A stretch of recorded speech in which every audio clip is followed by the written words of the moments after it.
Hi, everybody. Welcome to another episode of iWoofs. I am Jamie Dunbar, and I'm joined, as usual, by my dad, Dr. Ian Dunbar, and Kelly Dunbar. You guys want to wave and say hello? Hi. Hello. All right. In our last episode, we talked very generally about what you should think about when you are thinking about getting a dog. Today, I want to look at a more specific situation. My neighbors are thinking about getting a dog, and I'm curious what advice you would give them. Let me give you a little background. I would tell them train it to bark to annoy Jamie. No, you want me to be well rested, right? Yeah. I don't see why you'd want me to be annoyed. But so these are literally our next door neighbors.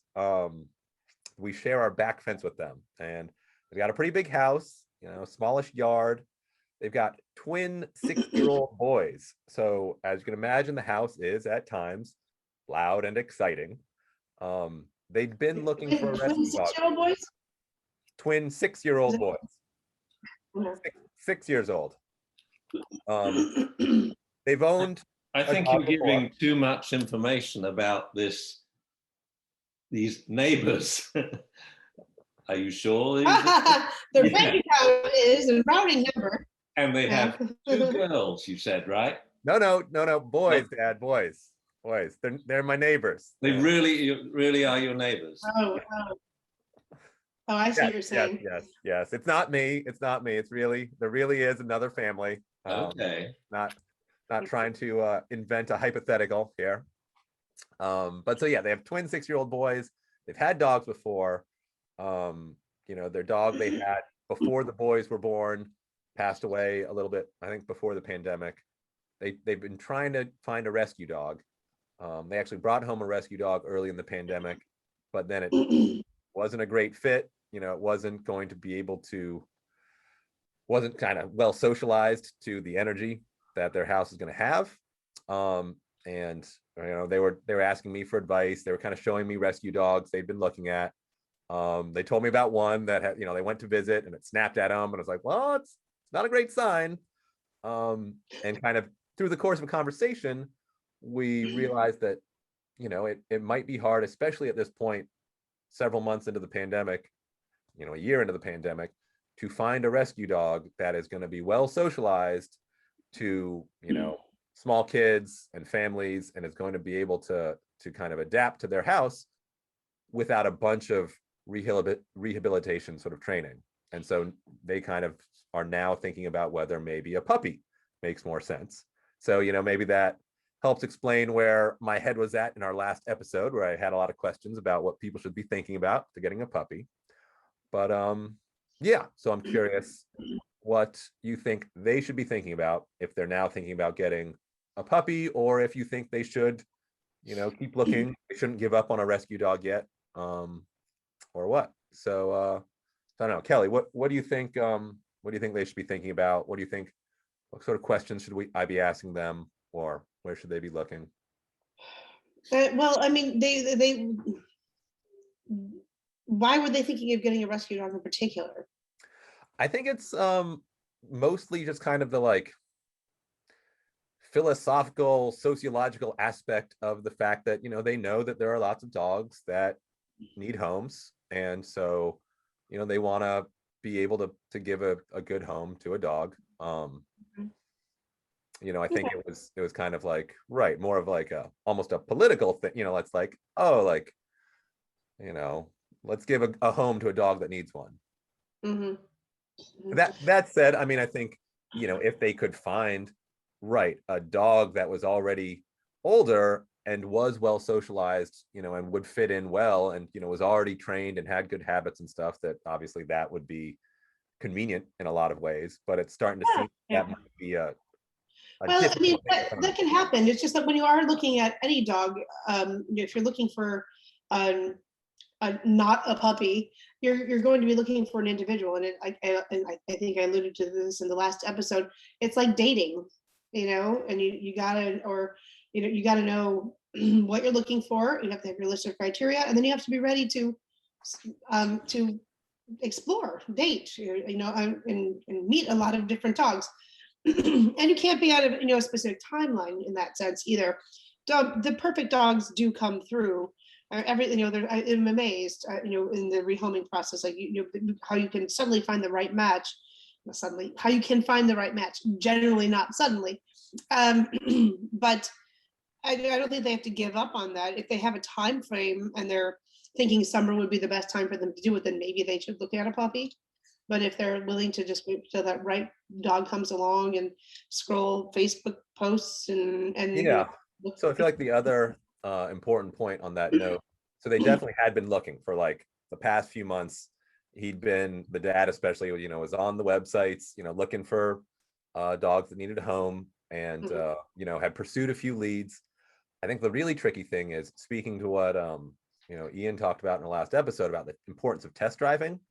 Like the kids really bonded as soon as they, met this other dog and had the idea that this dog might be their pet. And so like the parents really don't want to, like they actually asked, I think explicitly, they asked the kids like, oh, would you like to meet a dog that like might be able to live with us? And they were like, not unless it's going to live with, like they knew that it was going to be like emotionally devastating to like connect with this dog. And then I'd say they should get a puppy, not only because of the emotional aspects that you're describing and the laborious work that they're doing. I mean, there will be a lot of dogs available soon, I do believe, in shelters, but they're going to be adolescent dogs, which are going to be a lot of work off the bat, and adolescent pandemic dogs. So there's going to be a lot of gold in there, but you're going to have to also do a little more work. More importantly, I think they should get a puppy because unless they find that perfect adult dog that happens into their life, because they have two little kids, and it's going to be easier to shape the puppy to dealing with the life with two little kids. If they're committed to the training and the management that it will take, because it will take a lot with 6-year-olds and puppies. It will not always be easy or pleasant, but you get the right breed type and you spend the right amount of time, you can, these kids and this puppy can be raised together, and you're gonna not have all these, you'll have less likelihood of having the problems that you might have with a dog that maybe wasn't raised with kids and grew up in the pandemic. Yeah, that's kind of what I was thinking as well, in terms of, right, it'd be hard to find a dog who can then just, come to this household with these, very excitable 6-year-olds and be like, this is cool. Like, oh yeah, this is normal. I'm comfortable around this. But Dad, do you have any thoughts? They do work out. If they want to look at older dogs, that would be another better option. There are dogs that are rehomed at 4, 5, 6, 7. And, and if they're already accustomed to being with kids, or they already have a mellow personality, that could be a really good fit too. So maybe not either looking for puppies or true adult dogs. Sorry, Ian, it's your turn. All right.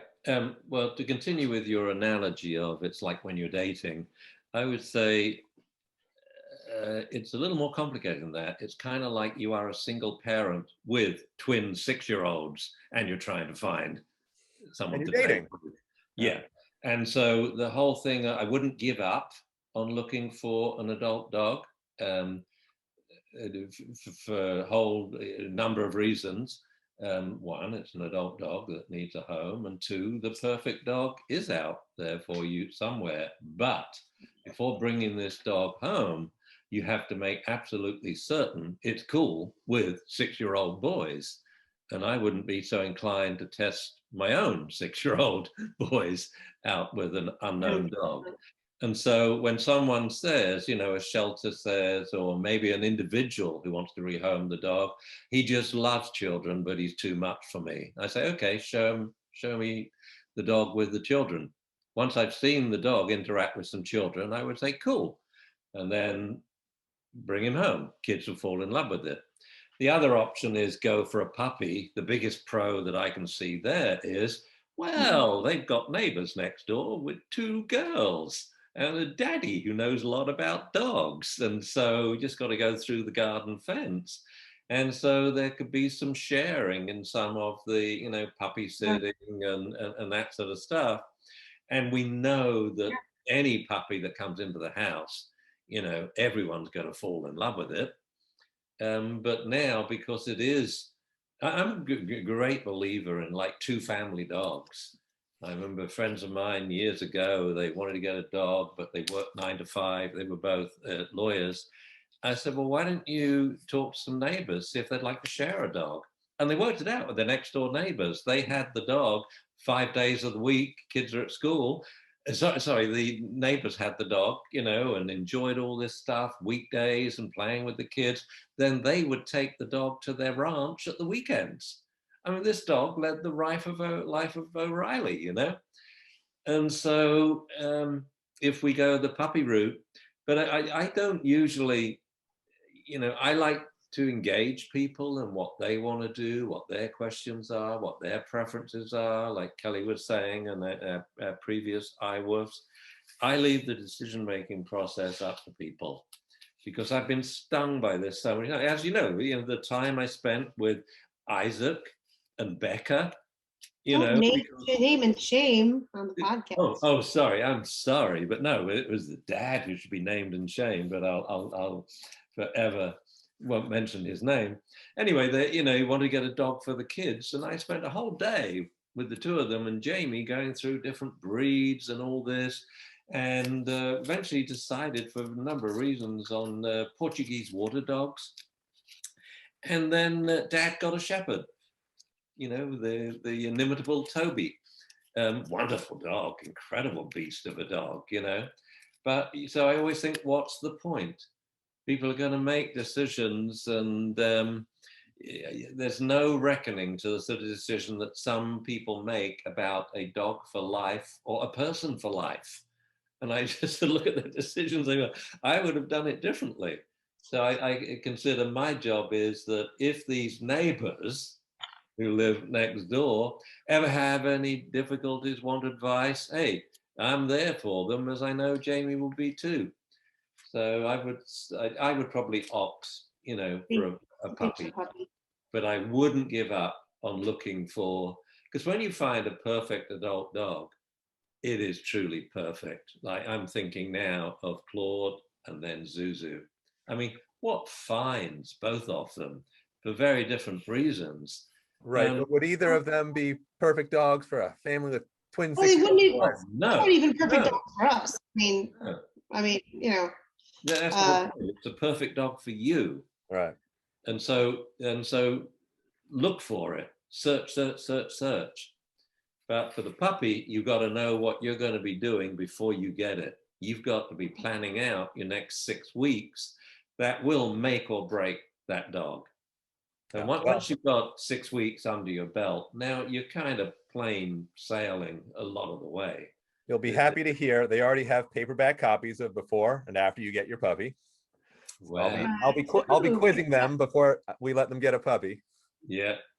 So let's assume for a second that they're going down the puppy path. What do you think now are the first questions you want them to consider about where to find that puppy? It depends what sort of puppy they want. They got to decide that first. And usually that's either a local person who has a litter of mixed breed dogs, or it's a breeder.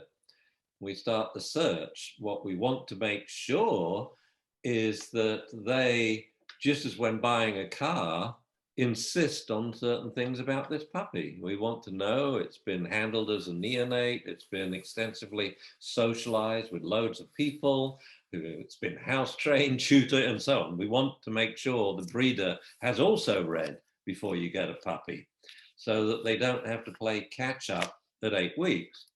If they do have to play catch up at 8 weeks, it's still very doable. And you can probably catch up, if it's sticking to the schedule within half a week or a full week. But it's the socialization is the biggie, I would say.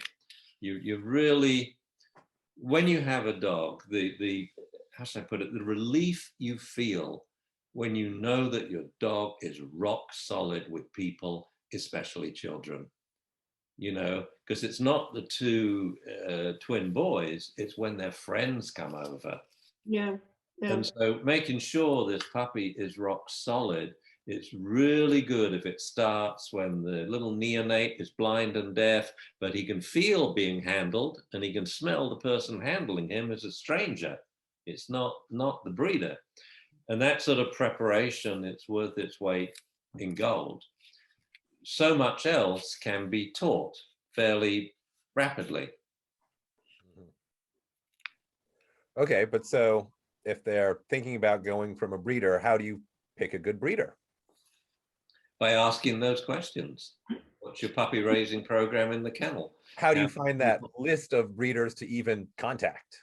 Oh, go to the kennel club, go to breed clubs, all of the, you know, then. I mean, everyone's going to search online. People are going to search online on puppies.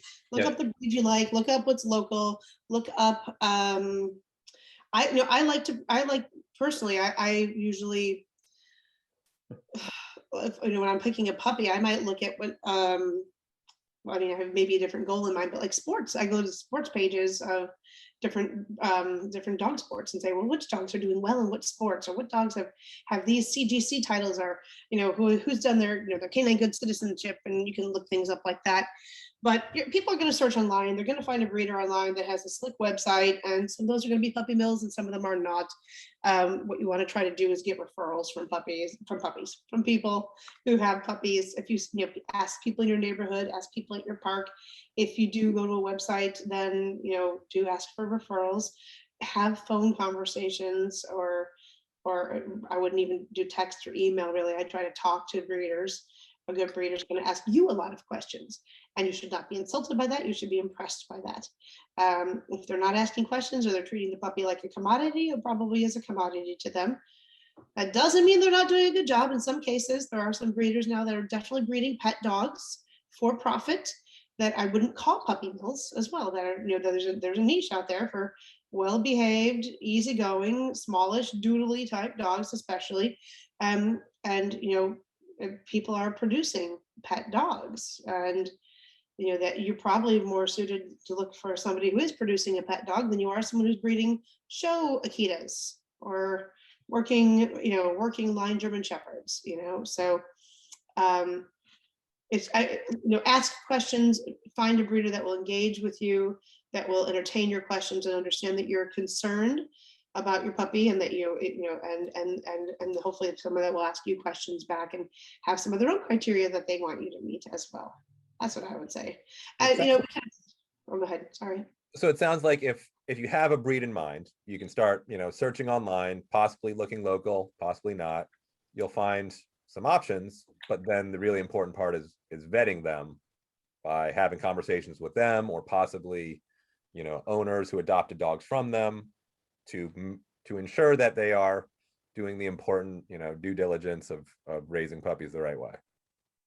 Yeah, and that they have the breed and the individual dogs that they're raising or bringing into the world, that they have their best interests at heart, that they'll take a puppy back if there's a problem. And I don't mean like a car with a lemon that's a lemon. I mean, you just want to know that there's a breeder commitment to these animals, in the sense that they care about them, but also that they're pretty confident that they're going to produce something that won't be returned, because they feel like they've done a good job with their raising and creating a breed program. So if you could just buy it online and have it shipped to you the next day, probably not someone who's got the best interest of the puppies at heart. That sounds super. And you can do that. And the websites look nice. But so what if they don't have a specific breed in mind? They're just looking for a dog that's going to be hopefully live a long time and be easy to train and easy to socialize. Go to the dog park. Great place to train your children. Number one, to sit down quietly and watch, and just spend some time looking at the people with their dogs. And I know we have. I was talking about thinking of finding a breeder, and then Google it. It would never occur to me to Google it. That's what people are going to do. For two reasons. Yeah. But rather than, I much prefer a personal suggestion. You see someone who's got a dog, you like it, you like the family, the way they're working with it, you talk to them. Where did they get it from? Oh, this breeder, she was great. She let us come to her kennel, 6 times before we got the dog, and she has a utility gym at the kennel. The floor's covered with crinkly paper and different substrates, and she's training the puppies up, and all this stuff. I love that kind of referral, because you know, swiping right or left, whatever you do, I have no idea, or Googling, is a picture won't tell you the story. And it's nice to know this puppy did have a somewhat enriched environment and was taught stuff, you know, and that I think comes best from personal referrals. So Yeah, no, I go think to that's pet excellent. stores, ask them, you know Vets, somebody. ask your local vets, right? Won't your Yeah. vets know who's a good breeder in the area? You could go in and ask. I love the idea of the dog park and or just again pet stores. People bring their puppies in, their dogs in. You're gonna see in your community the types of dogs that that the ones that come out and go to parks and are well behaved and friendly enough to meet people are the ones that aren't that, or you want to seek out more of that kind. So I love that And as idea. long as the twins know up front, we are not going to get a puppy today, but we're starting our search for a puppy or an adult dog. We don't know yet. So we're going to places where there's puppies and adult dogs, but we're not going to get one today. Just like, as you know, the Toys R Us story, that I had to make sure you really knew we're not going to buy anything today. We're just Why going. would you take a kid to the toy store and not buy a toy? Well, it was expeditionary to find out what he wanted for Christmas. I wanted to rank order all the toys Oh, so he'd give out the list to his uncles and oh my God. aunties, you know. It was a very successful trip, wasn't it, Jamie? It was, but then you did get me a toy in the end. And for the rest of my life, I thought every time we went into a toy store, I was getting a toy at the end. But that was a reward. Well, I mean, because as it should be. you were so good. You were so well behaved. But you're right. I was always very well behaved in the toy store, and I never whined. I never said, please, please, please get me this. I want it now. So it was a success. It was a great success. But yeah, I really like the idea of, right, you go to the dog park, you see a dog that looks cool, talk to the owner. Go to the pet store, go to local veterinarians, and just ask around. Coffee shops. Or of course, another wonderful idea, which will happen in the next few weeks or couple of months at least, you go to a puppy class and just ask, can you observe? Yeah. And now you're going to see puppies playing, that the trainer will probably say, do you kids want to have try, a little test drive with the puppies? And they'll develop their favorites, but they know these puppies already have homes, you see, so it avoids that emotional pressure. Yeah, a puppy, you can't have a puppy, that belongs to home. But that is but, I think. I think this family's lucky because they live in the Bay Area, where there will be serious classes, and Sirius has always been open to visitors if you contact the office. Obviously, things will be a little different as we return from the pandemic, but I don't think that's true of puppy classes all around. But at least then, when the parents and then the children participate as trained strangers in the puppy class, this is wonderful preparation for whatever puppy or adult dog they eventually get. They're getting free hands-on practice. It's kind of like a flight simulator for pilots, and so it's not only will they get useful information, but they'll get a lot of hands-on practice. Whoa, no! Oh, we lost Kelly. Uh-oh. She turned into a. I was wondering if she'd frozen, because she hadn't moved in a while. Well, fortunately, I think we were nearing the end of this episode. The one thing I was going to say is, if they were to go and visit a puppy class, I feel like they'd actually be performing a service for the puppy class, especially if it happens to be a class that doesn't have any children in it, because if you have a family has a puppy, they don't know any kids, then getting the chance to meet a couple of boys in puppy class and see some of that energy would be really valuable for them. Yeah, no, it's back in the day when I used to teach puppy classes, I would never teach a class without children. If there were no children, I'd ring up a student in Puppy 2 and ask them if they could come early, and even have their dog sit through it as well, which was good for younger puppies to keep them in order. But we've always had an absolute open, class situation. Anyone can come and watch.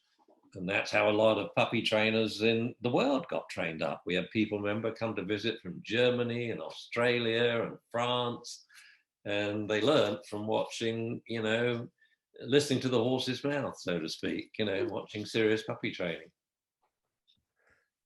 All right. Do you have any parting words, Dad, before we wrap this one up? No, I hope Kelly didn't fall off her stool or something. She just sent me a text saying the link won't work anymore. But I think rather than try and stall while we get her back in here, we'll wrap this one up, and hopefully we'll resolve this before the next one. And for the fact your neighbors through the back fence. On the one hand, I love the research and the prior preparation, but don't overthink it. Whatever they decide, it is going to work out fine. How do I know that? Because they're the sort of people that are putting in a lot of legwork beforehand. It's going to work out, and all they have to do is come through the garden gate if they want further advice or help. Yep, indeed. And I do like this idea of a multi-family puppy. Yeah. Oh, Kelly back. Wow. Just in time to say goodbye. I'm back. But yes, I do really like this idea, and I feel like it calls to mind our last episode.